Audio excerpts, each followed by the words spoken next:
Good evening and welcome to another Rusty's Brosis Empowerment Night. It's been a while since we have been on live, and tonight we are starting with an explosion. We have one of the most outstanding guests we could ever have in the form of the one and only Morris Cyrus. You will hear some more about him. But I just want to take the time to thank each and everyone who have supported the Rusty's Brosis Empowerment Night. And we have had some spectacular evenings in the past, and this promises to be just as spectacular. Mr. Cyrus, we are delighted to have you with us tonight. One of the things I would like you to understand is that Rusty's Brosis recognize talent wherever it is, and especially coming out of Jamaica.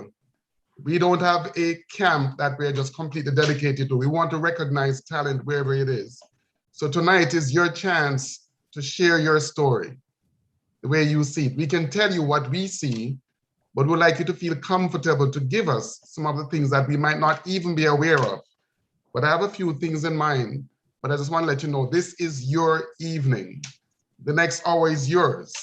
And I want you to be completely, at peace, at ease, and share whatever you want to share. So you want to greet the forum before we get started?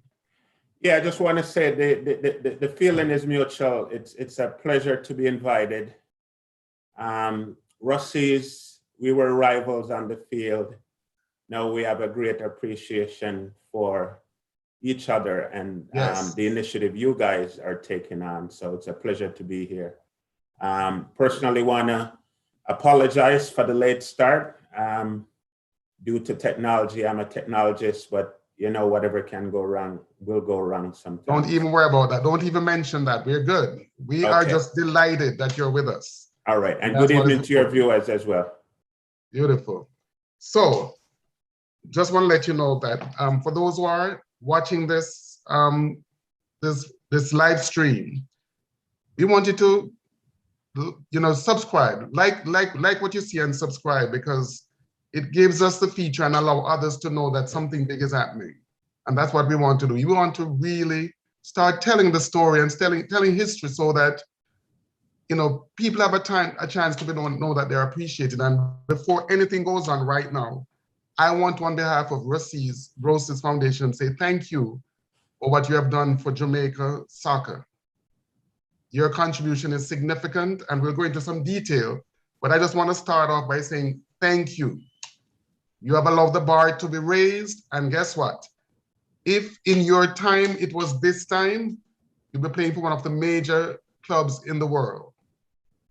But it's a different time and a different season, but it doesn't diminish the excellence with which you brought to the soccer field. So we want to say thank you. And I'm humbled by those kind words. I'm not sure I'm fully deserving, but I'll take it nonetheless. Well, on the behalf of the St. Andrew Technical Manning Cup team, I want to represent them as well and express their appreciation for you guys being a good and a worthy opponent. And as much as we deprived you guys of your fourth cup in 87, nonetheless, you're a well-respected opponent. And it's a pleasure to be here talking to you in this format. No, I like that. And you know what? We love to share, championship. We don't want to just dominate everything. We like to share. So it was your time to participate, okay? All right. Thank you guys for allowing us to get that one. So let me ask you, I'm going to start from the very get-go. All of us have been inspired in our journey.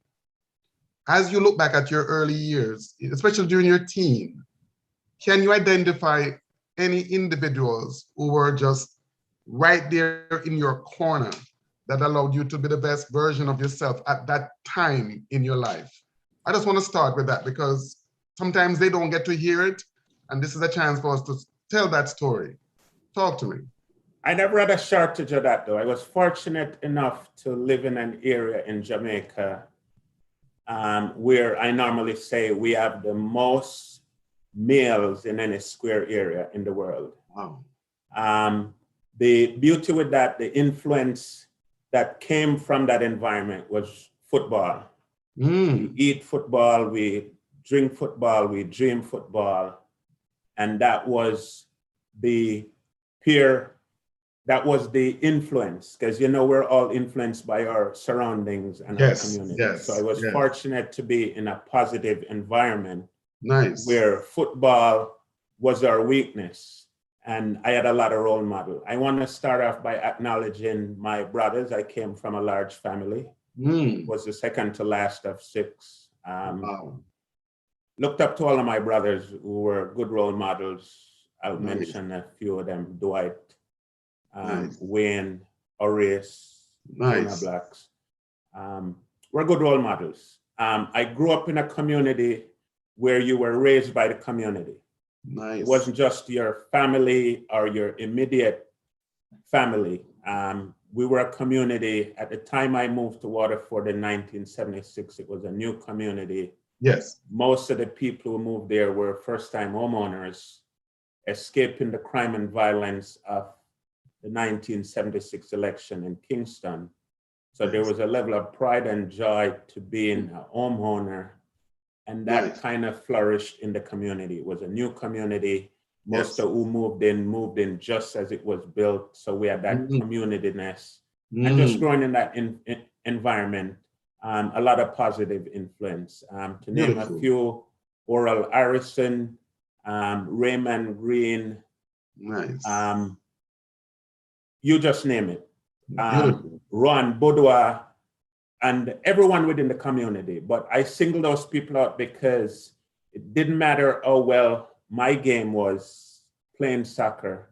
Those people would pull me aside. And if I did 99% of the things right, that 1% that I didn't do right, they'd pull me aside and talk to me about that part that never went right, while everyone else was celebrating. They saw the room for improvement, and they would normally point that out. So I just want to single those people out. Thank you. I want to follow up with the same situation. So Waterford was a big part of that experience for you. How is it as a community today, based on what you understand? It's totally transformed. We have a lot of transient people, meaning people who are not a part of the community in terms of investing or being homeowners. We have a lot of people who are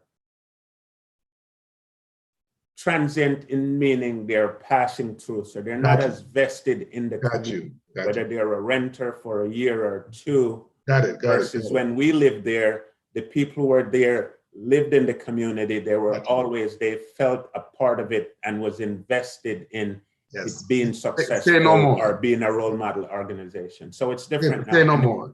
And the kids now are kind of different. A lot of the stuff we had for entertainment, we used to play soccer. It didn't matter what age group, under 8, under 10, 12, 14, 16. Yes. Up to the corner league level. We used to have, like, Christmas time now, we would have a fair. The group of us would have a fair, and people from within the Portmore community would come in. And, we do stuff to make the community a community. I still go to Jamaica very often. That community-ness is no longer there. There's not a lot of feeling that this is my community. I want to see it prosper and maintain its prestige or viewed in good stead. I'm not sure those sentiments are echoed with people who are just in and out, who don't feel as vested a part of the community. Understood. Yes, understood. Appreciate it. So let's go back to your school days, early school days. When did you realize that soccer was more than just a little thing that you did? There was more to it than just a game that you played. When did you recognize that there was something special in your blood? It always was. It always was. As the story went, per my mom, I have no recollection. As a kid, just starting to walk. Was on the street kicking a Candence can, and it created a big audience. Everyone was in awe. But more importantly, I moved to Portmore in 1976. Yes. The inaugural Corner League was in 1977. And this was an adult league. As a child, age 8, the team that was affiliated with where I live, Rodwood, I'd made it to the Corner League finals, and they were playing a team by the name of Chatsworth, and they were up, I believe, 5 at the time. With about 5 minutes left, one of the senior guys came off.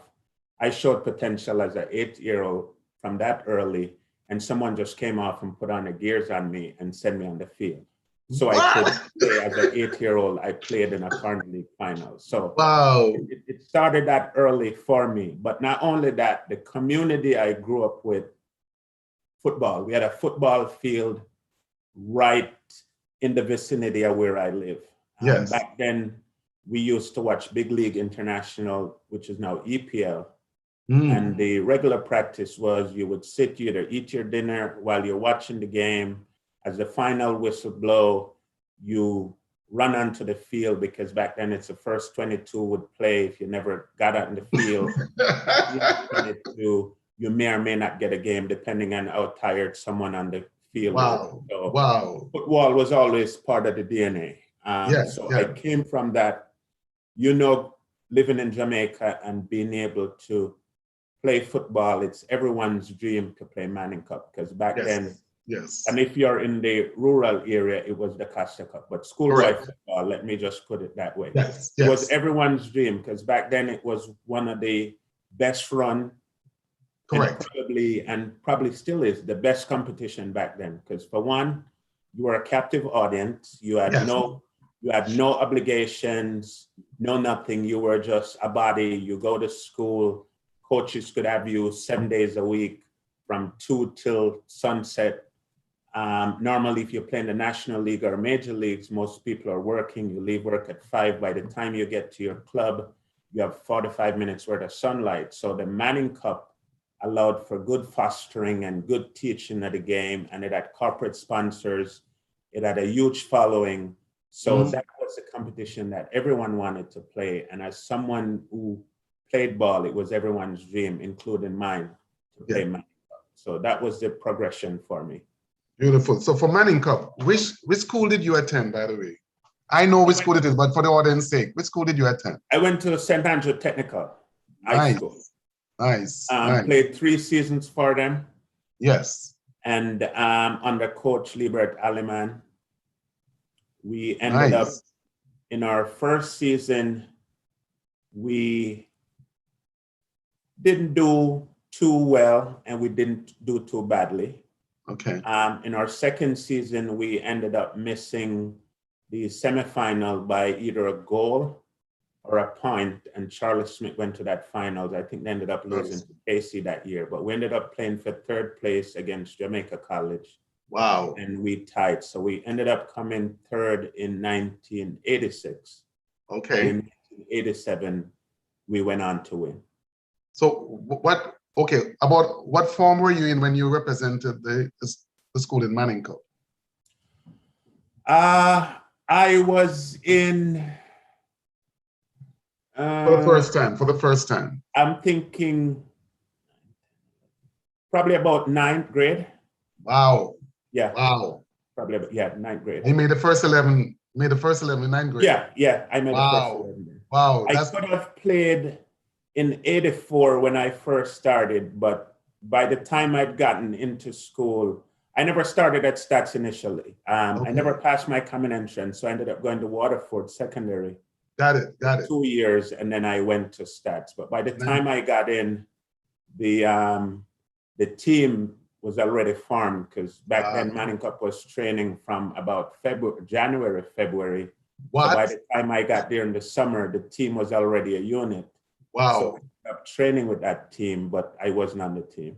Wait, you're saying that Manning Cup started training January, February? Yeah, that's what it used to be. Even when I played. So you train for 9 months. Manning Cup started in September. Yeah. And depending on the zone, and you might play 5 games. If you advance, then you play more. But that's how vested people were in the Manning Cup and winning it. You're preparing for 9 months. Wow. So give me some highlights with your Manning Cup experience now. Talk to me. What position you played? I initially started out as midfield. My foray into football started out playing wingback. Okay. For me, wing back was an easy position to play.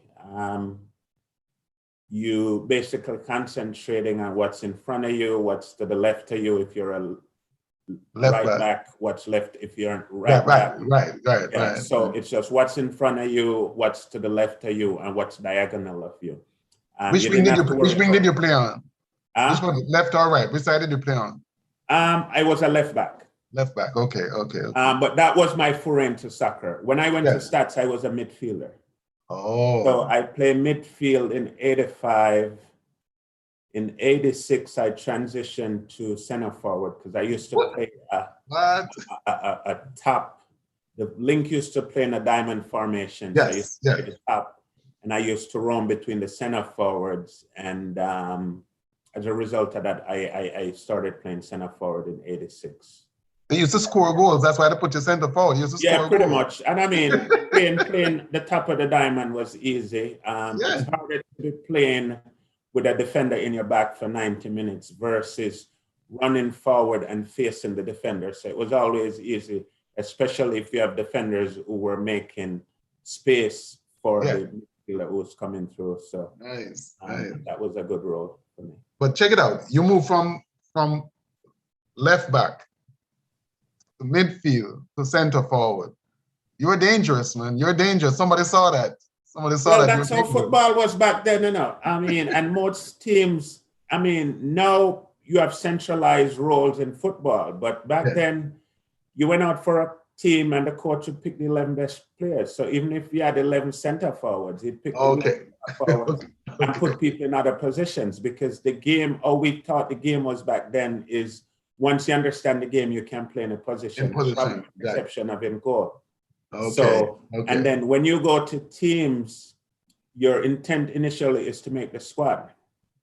And you weren't married to any specific position. You wanted to play. So if wingback was where the weakness was, or where you think you could play, you're going to play that position. And if it's midfield, you're going to transform to a midfielder. And if it's center forward, and if it's even a goalie, you're going to be in goal. Anything beats sitting on the bench. So it was out of necessity. I'll put it that way. Got it. So fast forward Manning Cup. What was the highlight for you in Manning Cup? Talk to me. So, and I realized from your bio that quite a number of things were accomplished. I want to hear it. I want the audience to hear it from you. Give me an idea. What were the highlights? Because you went in 9th grade and you find your way in and you start to stamp your mark on the Manning Cup. What was the highlight of that journey? The highlight for me, and I think for the team, was winning the Manning Cup. In 1987, St. Andrew Technical was 25 years in existence. Never won the Manning Cup, never been to a finals before. Wow. So being a part of the first and the only team, because we haven't won it since, that was the highlight. We not only won it, we went on to beat Brosis and crown ourselves schoolboy champions by winning the Oliver Shield. Yes, so I just want to remember, that's when we allow you to share the championship, right? Yeah, and I'm thankful for you guys, because you've been there a couple of times before and even after that. So that was nice of you guys to allow a first-time entrant to win. So you deserve it. You deserve it. Michael Graham and Aaron Lawrence, Satu Malcolm, may your soul rest in peace.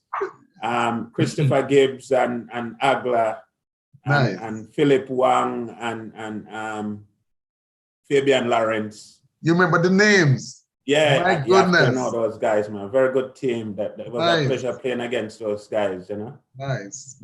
Respect. I love that. So from a team perspective, those were the highlights. On an individual level, making All Manning and being a part of the Jamaica All School team. Nice. That won, because from what I'm hearing, because per conversation I've heard recently, the 1990 Shell Cup team was the first Jamaica team to win an international tournament.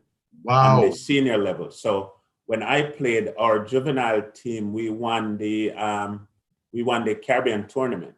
We beat Trinidad, and we were one of the first Jamaica team to win an international tournament. So from an individual perspective, our accomplishment, that was big as well. And I was awarded the MVP at the Manning Cup competition in 1987. That's big. That is big. That is big. That is big. Congratulations, man. That's huge. Those things are not things that everybody accomplishes. You know, that's massive. Okay, I just want you to know that. My wife would remind me that was 30 odd years ago, so she's probably looking on, but I'll take it nonetheless. No, I'm telling you, it's for real. It's still, listen, those accomplishments are memories that will never be erased, you know, and we want to acknowledge them as real and powerful. So I want to let you know that whether it's 30 years or 5 years or 1 year, still a massive accomplishment. MVP. I'll tell that to my wife. Thank you. Please tell her, okay? Tell her, and I'll send her a note if she needs one. All okay? right, good. Beautiful. So while we're doing this, I just want to pause for a second and just remind our audience that we appreciate if you like and subscribe to, you know, what we do here from the Brosis Foundation, because at the end of the day, we want this to be not just about Russies, but as we're sharing with, say, for example, Mr. Cyrus, we want other outstanding, and we have had quite a few other individuals from other schools. We want them to have a platform where they can share their journey. You know, I tell folks that I have an uncle who was one of the first to represent Jamaica in soccer. His name is Dunkley. If you look up that name, Dunkley in the 60s. But not many young people know about Dunkley. Yeah.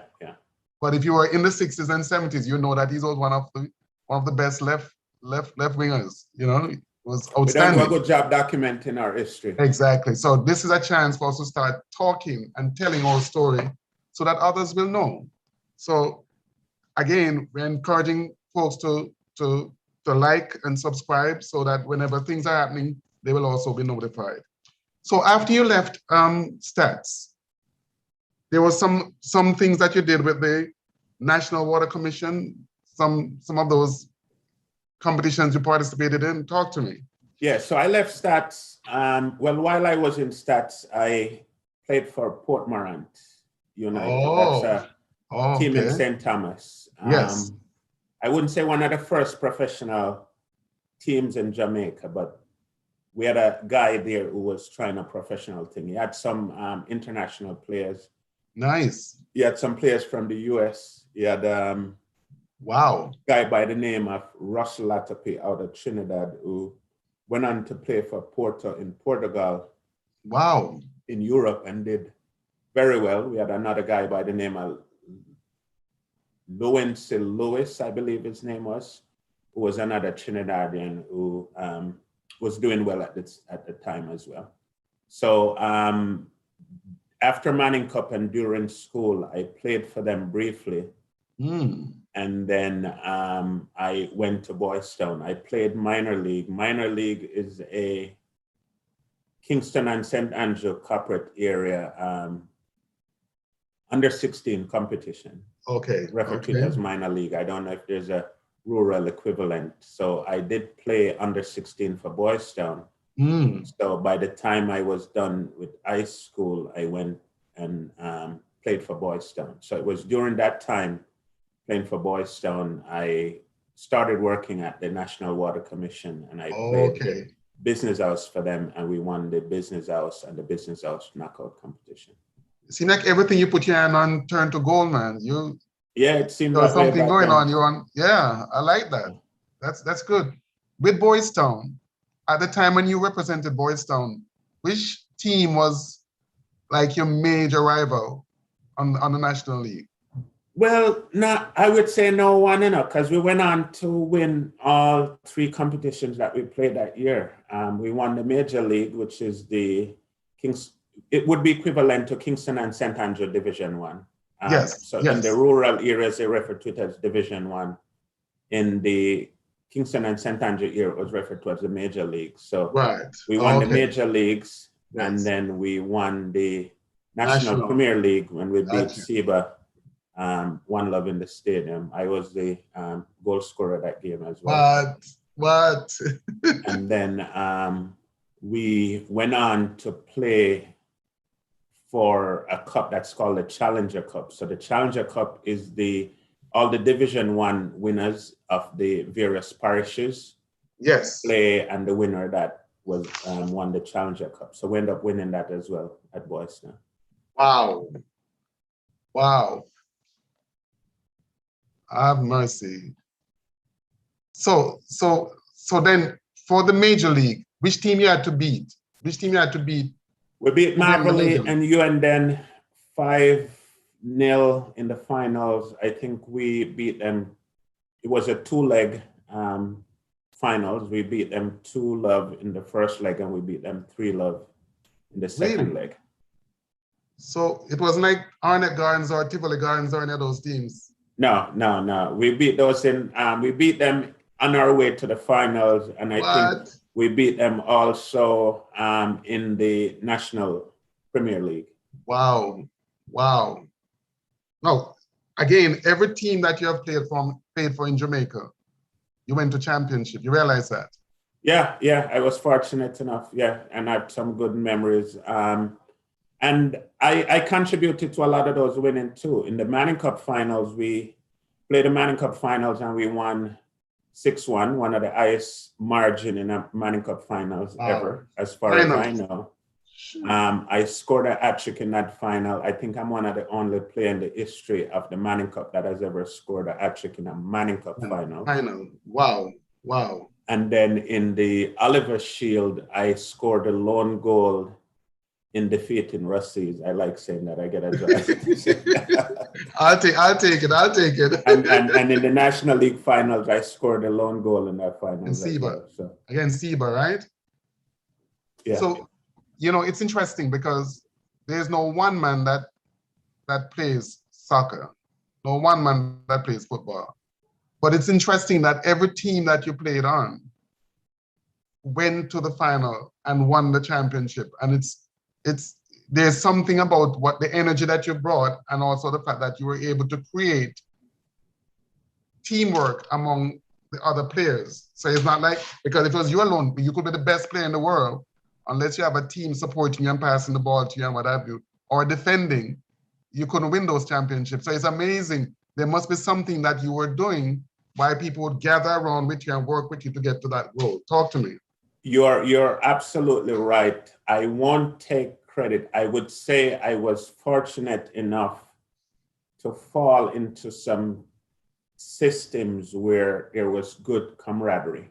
Yes, there was good team spirit. And I think that ingredient is a winning formula more than talent and anything else. So it was the coaches I was fortunate to play for, starting in the Manning Cup. We had a coach, Liebert Aleman, that forced that uniform way of thinking on us. He said, listen, I don't care if you're dread or bald, whatever it is, we're all gonna be the same thing. So if we're gonna wear Tony C, there's no division. There's not, this one is a dread, this is a bald, this one is a Jerry curls. He stressed togetherness and unity and camaraderie.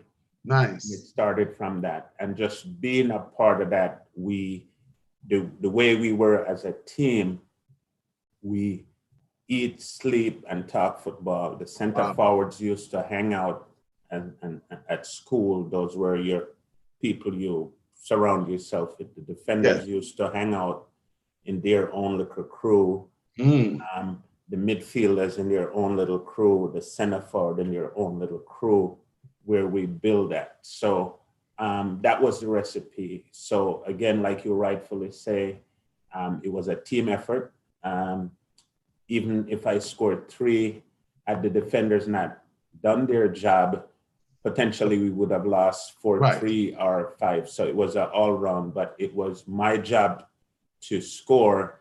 It was Marvin's Chin's job to prevent goals from going in. It was the defender's job to defend. So it was a team effort overall. After I left, I went to Boys Town. It was the same camaraderie. I remember Boys Town before the season went on a trip to Cayman, and there was a togetherness that mirrored what I was coming from in Manning Cup And I remember having a conversation with Carl Brown, who was a coach for Boston at the time, and said, Skipper, I think we're going to win this year. And he said, why? And I told him, you know, I see a togetherness, a camaraderie that's similar from what I'm coming from. And that's a powerful thing. It beats talent, it beats skills, it beats anything else, just that togetherness. I make a mistake and someone else is gonna overcompensate the 120% to rectify my thing because they know I mess up and they don't want it to look bad on me. And just that togetherness. So that again led to some cup winning. Going to water commission again, it was, but then once you come from a system like that, I'm not saying I necessarily brought it elsewhere, but once you come from a system like that, anywhere you go, you try to foster that because it's a good thing to be a part of. Yes. And you try to instill that where you go, not saying it never existed, but that becomes a part of you. Let me ask you a question. You know, you have had leadership role in some of these teams. You have been captain in some teams also that you have played for. What is it that you do outside of soccer? What is it that you do to help to cut down on the one-man show, but rather having that team effort? What is it? Did you have any special strategy that you use to avoid that jealousy or that thing where somebody say, I want to be the one to be the star or whatever? How did you help that process? I'm going to take credit for it. We had a coach that was totally against that. He outlawed that. There was no I'm team. I learned that from an early stage in playing. Yes. So that was not a part of me. And even if I wanted to, I couldn't have been because it wasn't something the coach tolerated. There was no star on the team. Got it. So the fans, you were a star or this person was a star, but amongst your peers, yes, we were equal with specific roles, and each one roles contributes to the next person performing their role. So that's how it was. That was the culture. That's how I grew up. So there was no star. I wasn't better than anyone. Now, if we talk now, people are gonna say, yeah, I was a star, or I'd say I'm a star jokingly, but back then that wasn't it. When we played, we were such a unit. You know, once you're a team performing, everybody want to be a part of it, whether it's a manager or a fan want to show appreciation and pull you aside and put money in your hands. Our system, that wasn't it. You couldn't, when I was playing, you couldn't come to me and offer me money. The first thing I'd ask you, did you give the other 16 people money? And if you didn't, then take your money and take it back because we're all a unit. Don't put me on a pedestal above anyone else. And it's behavior like that would erode. And we have had examples of that. In 85, my first year, we had some of that where outside influence would try to elevate people within the team.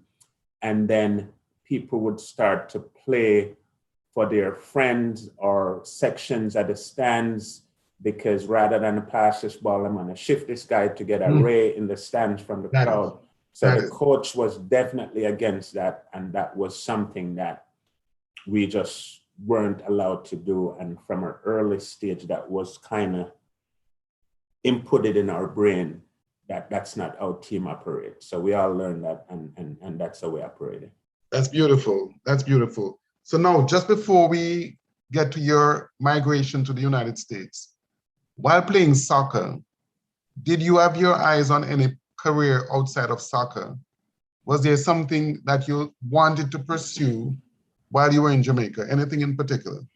To be honest, I wasn't career driven, just like the typical youth. I played ball. I wouldn't say I was a great student, but I wasn't a bad student either. Yes. I went to a technical school and my career path by choice was a trade. I wanted to be a tradesman. I did mechanical engineering. I did plumbing for 2 years and then I did mechanical engineering. So my intent then was to be a mechanical engineer or a sheet metal type of worker. That was my path. What changed it for me was winning the MVP, the Manning Cup MVP. And that just changed my life trajectory. Because for one, I was the first person at a technical school to have won the MVP. Yes. And technical school curriculum, depending on what track you take, is not, you don't do the maths, the English, the sciences, you're just prepared for a trade. Yes. But after that award was bestowed on me, I did some introspection. Nice. Who were the MVPs before me and what became of them? And everyone prior to me had gotten scholarships and went overseas to further their education. So that was a wake up for me. So once I got that, then my focus changed. Nice. I told myself I wasn't going to be the only MVP who stayed in Jamaica and never got a scholarship or got a degree or did something with my life. Wow. And that award just changed my outlook altogether. Wow. And my focus from then was trying to get a scholarship. The disadvantage I faced then was a lot of what was needed to attain a scholarship, I wasn't privy to that information. In order to get a collegiate scholarship and play in the NCAA, you needed maths, science, English. There were specific core subjects that you needed to get into a university to be eligible to play collegiate sport. A technical school track, if you're focused on a trade, those weren't the subject that one would normally be doing. The SAT again was something you needed to do. And that's something you needed to have done prior to your last year of Manning Cup. But coming from an institution where no one told you about that, that was stuff I learned after the fact. And, I did what I needed to do.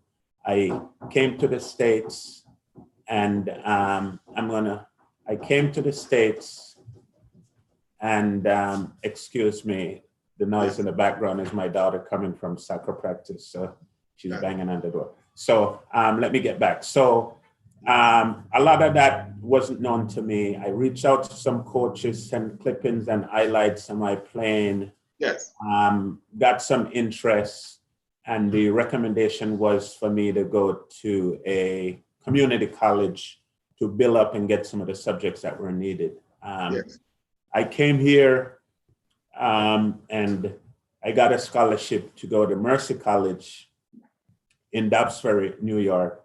And I obtained a bachelor's degree in marketing. Stop right there. What year did you come to New York? I came to New York in October 20th of 1989. And the following year, September 1990, I started college. So I went to college 1990 to 1993. Nice. You say it's Dobbs Ferry, right? Yeah, New York. And where did you live at that time? I lived in the Bronx when I just came here. And then I lived in Dobbs Ferry while I was in school. So, you were my neighbor because I was in the Bronx in 1989. Okay, yeah, you told me. Yes, I was. So yeah, Dobbs Ferry, all those areas. Yeah, nice. But so you did marketing, see? Yeah. And then talk to me. So while at Mercy College, did you play soccer? Yes, I did, because I got a soccer scholarship. So okay. That part of the plan came through. So I played. Nice. Let me pause right there. Let me pause right there. You were a man with a plan. And you worked that plan. And you see, you worked the plan and pieces started to fall into place. I commend you because coming from a technical school, I know fully what you're talking about, especially knowing the traditional and the technical where they focus on the vocational. Yeah. And for you to strategize as to how you're going to go to the next level and break out of that mold is amazing. Now, don't get me wrong, those people who go to technical schools do excellent in trade. Yeah. Excellent in trade, but there are certain professions that they will not be able to break into because of the academic part of it that is required.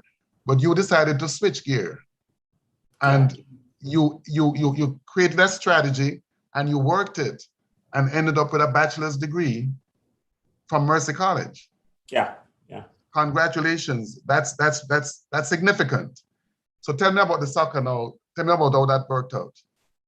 And in addition to that, I went on to obtain a master's as well. But stop. but we'll get back to that in a little. Yeah. So I played 4 years at Mercer College, 1990 Nice. to 93. I captained the team 1 year. I believe it might have been 92. Nice. We won the Eastern Collegiate Athletic Conference in, it might have been 91 Wow. or 92. And we won our conference, and we won the New York Conference, and we won the Eastern Collegiate Athletic Conference. So we won our conference, and we won the regional as well. Can I assume that you scored a few goals in that journey? I did. I was a center forward. I was responsible. I played with some notables from Jamaica as well. Richard Pat Cover McDonald from JC was a member of my team. We had a guy from JC, a couple of JC guys that played Manning Cup while I played. We had Samuel Brooks, who also was on that team. He played for the JC team in 87, was also a member of the All-Manning team. Wow. We had Kevin Brown, who was the JC goalkeeper in 87, was on that team. We had a guy from Glenmore, Michael Henry, was a Glenmore goalkeeper. Maybe some of the Russies folks might know him and probably played against him. Wow. And we had Van Swal, a guy who played for Camperdown, who was a member of the 87 star-studded Camperdown team. So we had a number of guys, and we did well. So wait, Mercy College was recruiting people from Jamaica. How did so many Jamaicans get into Mercy College? It's one of those things, because when I went there, it was they recruited predominantly from Ireland. Oh. When I got there, we had a Jamaican coach.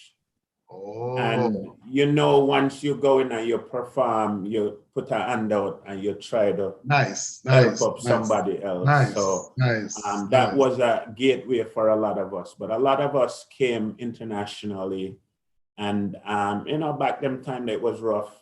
A lot of the guys who came up were international students, no family members, just lived there alone. I remember when a lot of the guys came in, we were in Westchester, New York. We had people.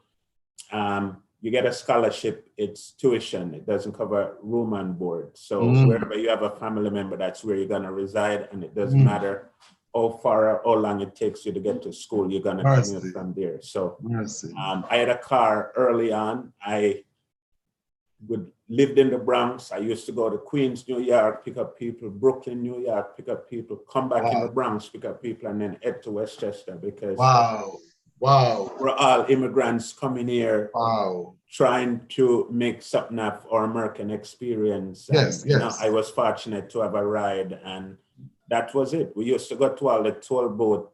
You're from the Bronx. The Sawmill River Parkway used to have a toll boat that was 25 cents. I'd be going to school and my car is full with 8 people in a 5-seater, and 25-cent beat all 8 hour pocket, not even 5 cents we couldn't. And we used to just drive through the toll boat, and the thing make the noise, and we drive, because not even 25 cents we never have in our pocket, but it was just how it used to be. Mercy. And see there?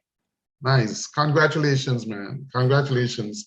So then career-wise, just briefly, did you ever ponder going into the MLS, or you just went career? You just focus on your career? What was the deal with that? I never, because I never had any aspirations to play football professionally, and it was for a multitude of reasons. I did an interview recently on another program similar to this, and I was going through some stuff in my scrapbook, and I saw an article that was written about me, where I was interviewed, and the question was posed to me if I wanted to play professionally. And I indicated even back then that no, I was interested in getting a scholarship and pursuing a career. I think part of that was just the awareness that it was a long odds of me playing professionally. You had a lot of people who were better than me, who played before me, and there weren't a lot of examples of people getting scholarship. And back then, England was where the ball was. So when I transitioned to the US, Yes. Soccer was nothing. I remember came here 89. You live in Jamaica, soccer is everything. 1990 World Cup, I lived in the US, and I don't believe a World Cup game was broadcast in the US. I never saw a game of 1990. And then on top of that, when I went to college, my first college game, I'm playing in Jamaica, Manning Cup final, the stadium was filled to capacity, 27,000. Yes. National League in the stadium, 28,000. Yes. So you're accustomed to people. My first college game, I don't believe we had 15 people at the game. Mercy. And this included the both benches. Wow. If it was basketball or baseball, yes, or football, that's where the draw was. So soccer wasn't a sport. Makes sense. And not only that, coming to the US and living on the East Coast, where you have winter, you play college football from September to about November. Then you have winter, and winter run till about May, June. Yes, because we come from Jamaica. Even June, the first part of spring, is still cold for us. So you pay 3 months and you lock up in a house for the next 9. So it wasn't conducive to continuation and development. And no, soccer wasn't playing. You didn't have MLS back then. There wasn't a professional league. So once I came here, that was just behind me. And understood. Makes a lot of sense. Makes a lot of sense. No, it's a different time now. Compared to the 90s. Yes, I see the transition because I came here 84, so I've seen this shift. And soccer now, is big now. You can't find a field now to walk on. Everybody playing soccer now. That's right. It's a beautiful thing. Yeah. So let's go into career now. Talk to me. How did your career path? How did that? Once you left Mercer. All right, so I went to Mercy. While in school, I worked full time. So I attended school full time. I worked full time, lived on my own, bills to pay, landlord to pay. Just coming to America, you had no role model. No one taught you about the American system. So one of the errors I made while I was in school, I didn't do any internship because I had a full-time job.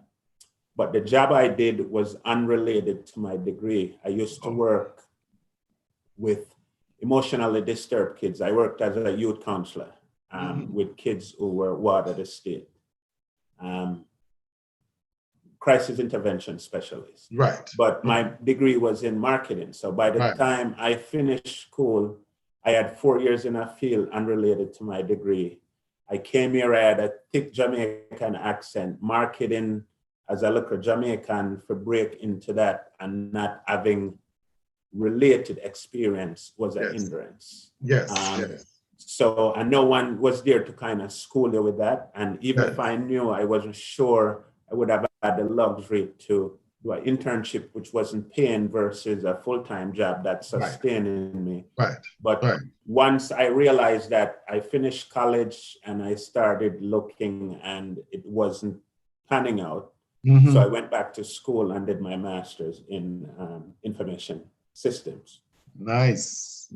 Once I started that program, I started a program in 2000. So in 1999, they're approaching a Y2K. Everybody think all the computer systems are going to crash and the world going to end because computers weren't programmed to account for 2000 and the 4 digits. So IT was where it's at. So I decided to go back. So I started school in January 2000. Okay. By the May of 2000, I quit my job. I lived on my own back then. I got an internship with Nabisco Foods in New Jersey. Back then, they even gave you a signing bonus because the field I was in, there was a shortage. People wanted IT, so they wanted to incentivize you to come on board. Nice. I went to my landlord and said, listen, man, went back to school. I got an internship. was a paid internship. As a matter of fact, the internship was paying me more than my regular full-time job because IT was a high-paying field. Yes, yes. So I went to my landlord and I'm like, listen, man, I don't know what's going to happen, but I started school. I got a summer internship. So here is some money. I gave him 6 months worth of rent and said, I don't know what's going to happen, but in the event I can't pay the rent, you can pull from this. And he said, Sai, you sure you want to give me all of this money? I said, don't worry about it. Anyhow, I went there and did the internship. The internship started from May, should have ended September. They made me an offer and basically said, go and finish your degree and come back and you have a job. Wow. And instead of my internship ending in September, I ended up working until about October, November. Wow. So once that was done, I was walking around with a shoulder high, head high, because I already have a job. First semester, I have a job. And the amount of money they were offering me back then was just jaw-dropping. So I was like, anyhow, that internship ended and I said, okay, what am I going to do now? The school was very good. I went to Pace University. Pace University. In White Plains, New York. So they had a very good career guidance program. And I went on some more interviews. So I went to PepsiCo in Purchase, New York, which you're familiar with. I did an interview. I went to PepsiCo and my jaw dropped just looking at the property at their headquarters. The property sits on a golf course. Beautiful scenery. I went there again, went into the interview because I'm cocky. I already got this job when I'm done with school, so it didn't matter. I'm going through. Anyhow, they offered me the position. So I worked for them as a consultant. But while I did that interview, I also interviewed at Bristol Myers Squibb, which is a pharmaceutical company in Stamford, Connecticut. Wow. So I interviewed there and same cockiness and ended up getting the job too. So I had a dilemma.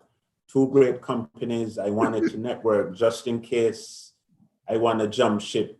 And so I ended up devising a scheme where I went to both of them and said, listen, man, I can only work 20 hours a week because of school and workload. If that's okay with you, I'll do 20 rather than the 40 hours. So both of them agreed. And I ended up working the 40 hours, 20 hours with Bristol Myers Squibb and 20 hours with PepsiCo. So I did that. And then the next summer came and Kraft Foods got, Nabisco Foods got bought up by Kraft Foods, which is the big foods company. And I wanted to make sure my offer was still there. So I quit both of those jobs and went back to Nabisco/Kraft Foods just to make everybody remember, hey, I'm still here. And I went there and I worked until about the January I left, and then I graduated and I went back there. So I worked there for a couple of years. Wow. Wow. And then, so that's that. And then I worked there for a couple of years after the merger and the integration. I was in IT at the time. They realigned their IT operations to Chicago. Oh, okay. I was downsized. They shift. Got it. So let me ask you something. Just your journey is very unusual. And I love the way you kept just reinventing yourself and just moving to another level each step of the way. But you did what you needed to do, and you have done very well. Have you ever gone back to stats and speak to any of the athletes there about what it is that happens after school? Have you ever had an opportunity to do any of that stuff? I've gone back there a number of times. I never had that opportunity. It was never presented. You have a story. And I'd love to talk about it. The last time I was there, Stats had gone to the Manning Cup 2 times since we won. They went 2017. I went down for that. I went 2019. for that. At no point did I get a chance to address any of the athletes, but it's an opportunity I would welcome because, and a lot of what I learned, and not only me, but a lot of the people that went to school with me, a lot of what we learned on our own, and we just wish we had someone who had gone through the system to kind of educate us. But let me stand corrected. I have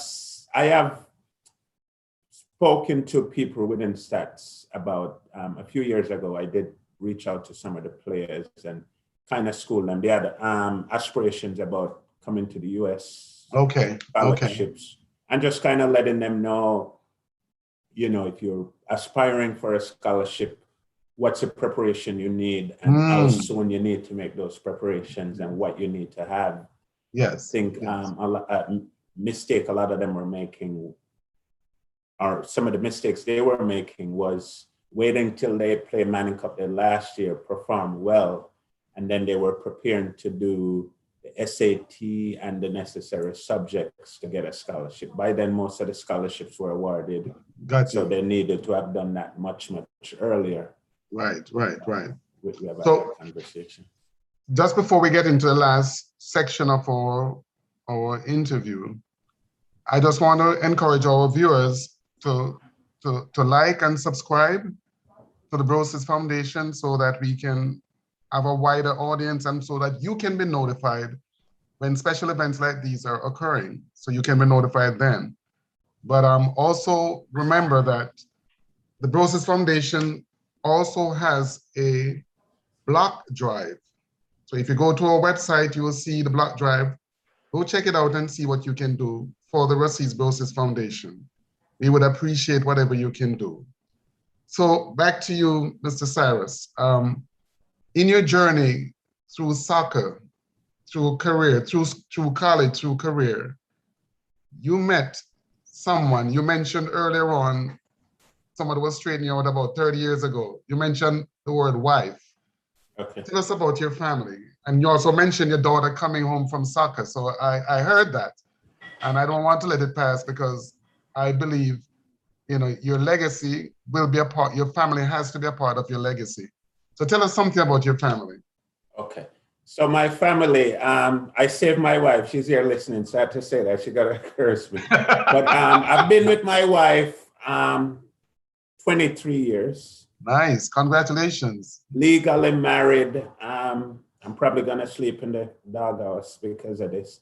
But legally married 16 years. Beautiful. Beautiful. So we have a 16-year-old and a 10-year-old.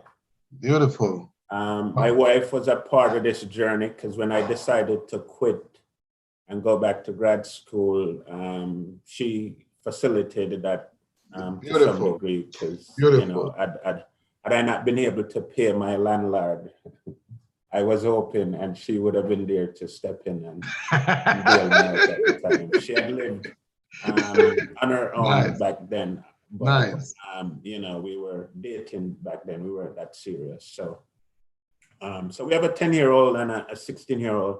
Madison, my daughter, seems to follow my football track because I still play ball. I used to take her with me to play ball.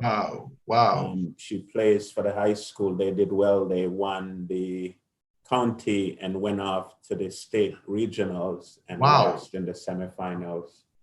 And she plays for an academy, Copa, New Jersey, in Metuchen, New Jersey.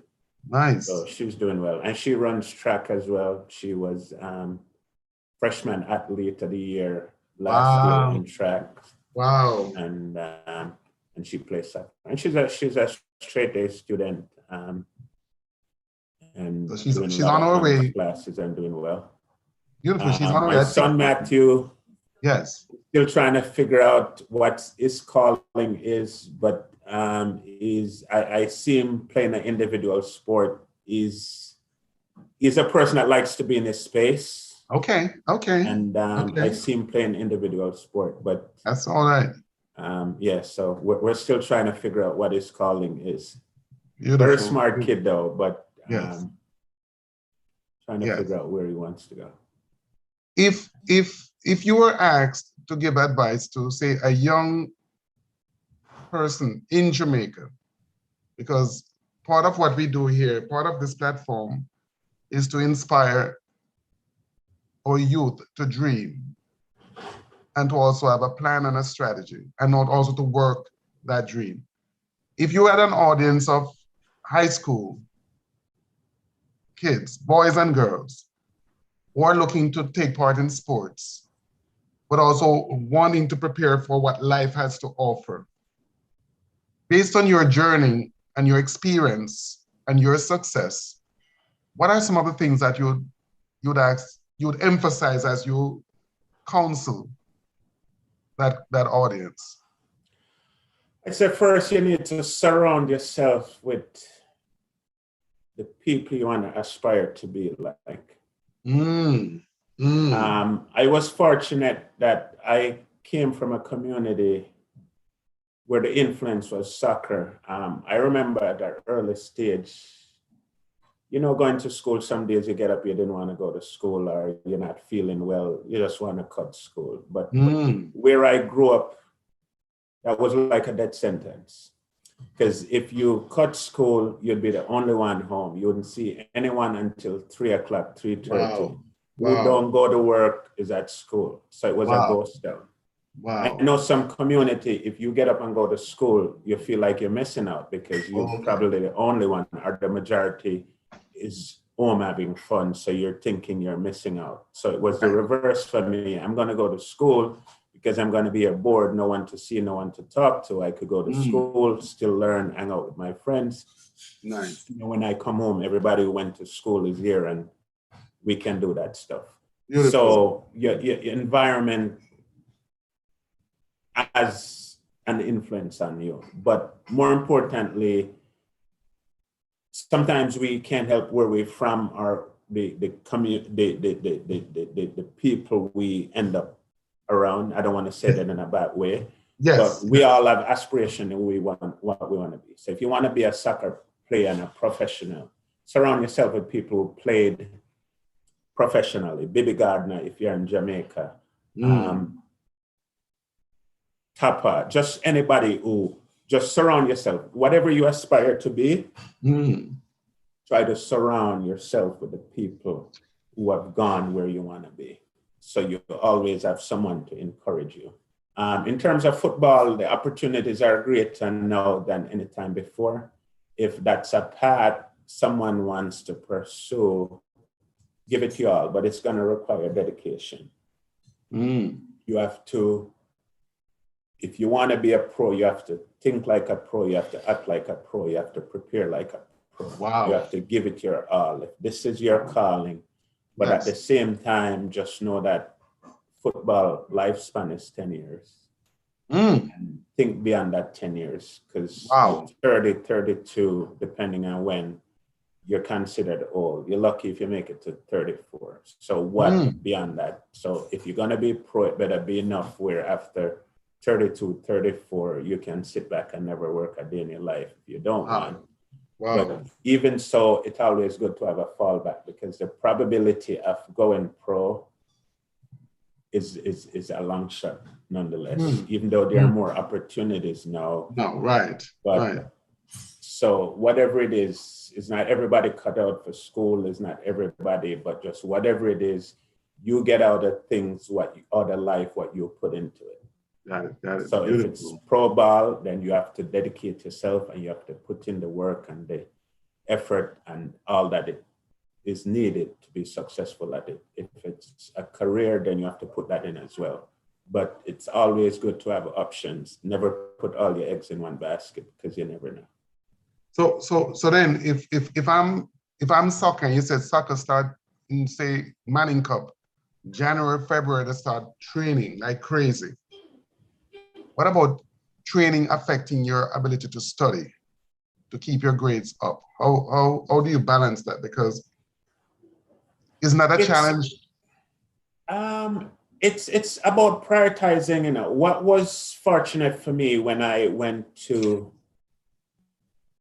college, I did very well in school in terms of for where I was coming from and my grades, in undergrad, I finished with a B average. No, but I'm talking about high school though, because at that stage you're more mature, but in high school, balancing that heavy training and keeping up with your academics is not a huge task.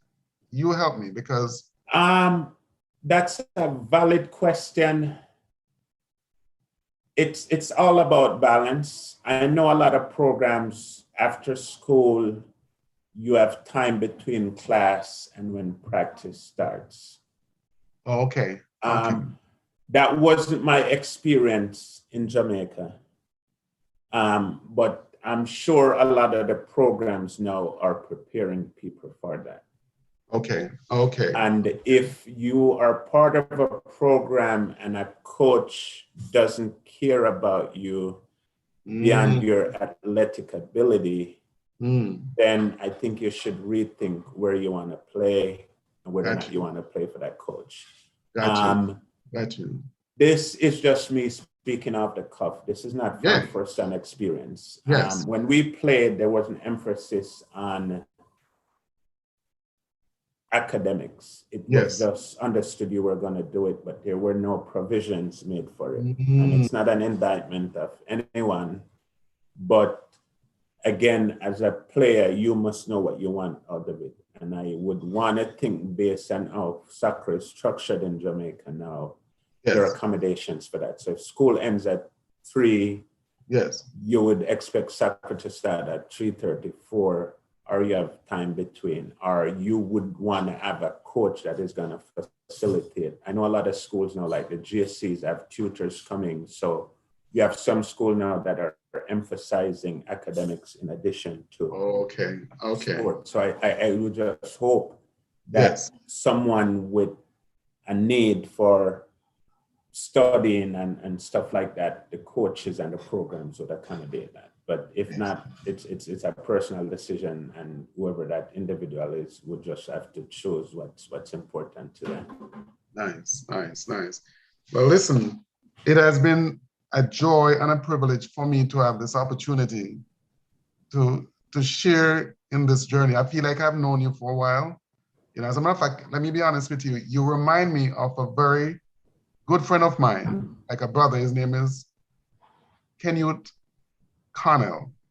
You remind me of him a lot. You would not know him, but he's on this forum in a big way. But you remind me a lot about him. But is there anyone you'd like to thank publicly for your accomplishments, for your journey, who you feel, instrumental in helping you to get to where you are today? And I would suggest to you that should include your wife. I'm just gonna make a suggestion as a brother, but if you could. My accomplishments are not mine alone, and I wouldn't call them accomplishment, but I always had a sense of what I wanted out of life and pursued it. But I was fortunate. My upbringing was a community effort. To single out, I have a brother, Ashton Cyrus, was very instrumental in my journey. But one, he was influential in me getting to St. Andrew Technical. He had worked at the Ministry of Education and pulled some strings, and that's how I ended up going to STAT. So whatever transpired after that, it all started there. Beautiful. My other brothers, Dwight and Wayne and Horace, were very instrumental. That wherever I played, they would show up, they'd support me, they'd take me to games and pick me up, and so I had that support. But then the community I came from, I got community support. Everybody had a vested. I couldn't misbehave. I played soccer. I couldn't be out drinking, smoking, or at a game and partying. Everybody had a hand in my upbringing. My wife, of course, who came in after my soccer playing career, but she was a part of the journey in terms of, we started out as a young couple dating, trying to figure out life, trying to build life together. And she was a part of that journey from, start to where we are now. Beautiful, beautiful. You know, my kids and, you know, just everybody I played with. The people at Stats that I played with, I learned a lot from them, just from playing and just being a person. People I went to college with, yes, learned a lot from them. I played ball for a team in the Bronx, Mandela, which was a blessing in itself. I came here in the 80s in the heights of the drug epidemic. And I landed in a team that was very positive. They were nice. Mandela United. Nice. Identify with the struggle of Nelson Mandela. Yes. Some role model kids who came here and went to college and know the ropes. We had lawyers, we had well-established people. And that was a positive influence on me. So as luck would have it. So that kind of steered me away from the streets of New York City, and you know what it was like in the Bronx back then. So, luck. But I was fortunate to find myself, and part of it is my doing too, because you know the companies that you didn't want to be a part of too. So you kind of steer yourself around the people who you want to be like or want to aspire to be, and it served me well. You know, I'm going to say this, you know, I listen, I try to listen a lot, and I try to learn, but there's something unique about your ability to look beyond today. And I sense that as I speak with you and as I listen to you speak, I realize that your brain was always looking at the next move. It wasn't just about living in the moment, but you were in the moment, but at the same time, strategizing as to what's the next move. And, you know, you have done very well. You have done. And it's out of necessity. It's out of necessity, and it's who I am as a person. It's not something I can help. It's just, there's a saying I sometimes say, paralysis by analysis, but in everything I have to analyze it. I wasn't fortunate to get anything by chance. So everything I ever had, everything I ever attained, it's always through effort. Wow. And just that awareness. Wow. Never gotten anything the easy way. It has always been your own doing. So you can't help but to do that. But you're right on. But it's part of my personality. It's just who I am. Listen, I'm in awe. I'm being very honest with you. I'm in awe because as I listen to you, I know there's an energy that comes from you that speaks even without you saying something. And it's commendable. And I just want to say to you that you have done extremely well, but it hasn't affected who you are as a person. Even in the short time that I've spoken with you, you know, there is something about you that tells me that you have a lot more to give outside of your family. There's a lot more influence that you have that you can share. And I do hope that as you plan the next phase of your journey, that you could impart some of that wisdom as part of your legacy.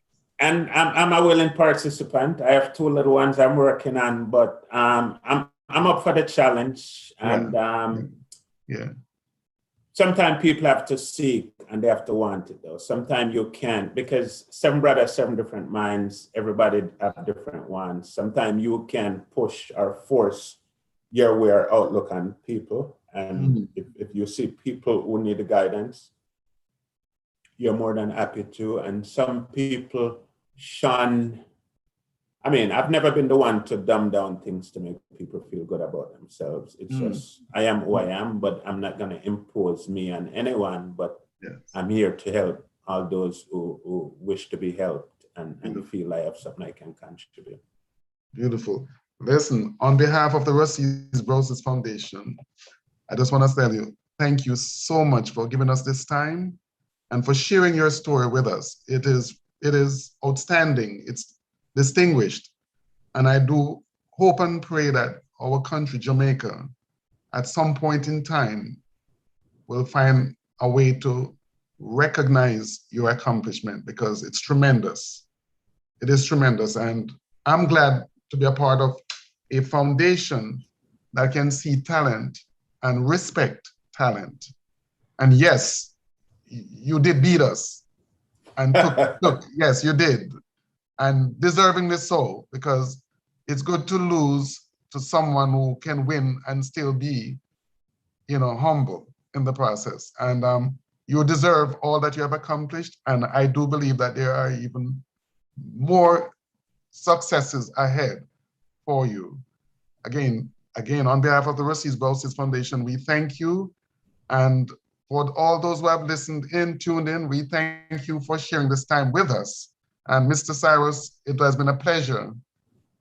The pleasure's mine. The pleasure's mine. Yeah. And I'm humbled by those kind words. And yes. I want to commend you guys as well on the initiative to try to build back and build that stadium and changing room and facility at Rusty's. I wanted to donate before coming on today. I don't know, my PayPal was in a forever loop today. I don't know if that had anything to do with the Amazon outage, but I'll definitely be going back and buying a couple of bricks to support the initiative. And thanks for that.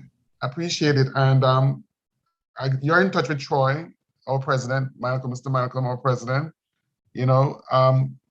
If you know of any other talent that you have crossed paths with, from Rusty's, not from Rusty's, but from Jamaican school, high school experience, pass it on to Mr. Malcolm, and we'll be glad to highlight them in the same fashion that we have highlighted you, because I feel empowered just by listening to your journey and your vision. And I'm excited. I'm really, really excited. And I do believe that you sharing your story has encouraged somebody. For me, I'm encouraged, and I'm proud to be a Jamaican just listening to you and seeing the path that you have taken. And you deserve all that you have accomplished. And I do hope that as a nation, as a country, we will have our Hall of Fame, or Football Hall of Fame, and your name will be standing tall in that place. Congratulations, and enjoy the rest of the evening. Okay? Thank you. Thank you. Take care.